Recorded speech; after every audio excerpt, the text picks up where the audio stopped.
Hello বন্ধুরা, তোমরা সবাই কেমন আছো? আশা করি তোমরা সবাই খুব ভালো আছো। আমিও খুব ভালো আছি। আজকে দাদু বানাচ্ছে পেঁয়াজি। দাদুকে বললাম, দাদু সন্ধ্যাবেলা কিছু বানাও। আর আগের দিন পটল চিংড়িটা ছেড়েছিলাম, তো দেখলাম ভালোই ভিউজ হয়েছে। দাদুর রান্নাটা সবার খুব ভালো লেগেছে।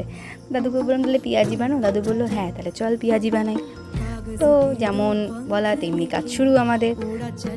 দাদু এখানে 500 পেঁয়াজি নিয়েছে, 200 গ্রাম মতো বেসন নিয়েছে, আর ঝাল যেরকম সবাই খাবে সেইভাবে, আর সামান্য একটু কালো জিরে, লবণ দিয়ে ভালো করে এটা মাখিয়ে নেওয়া হয়েছে।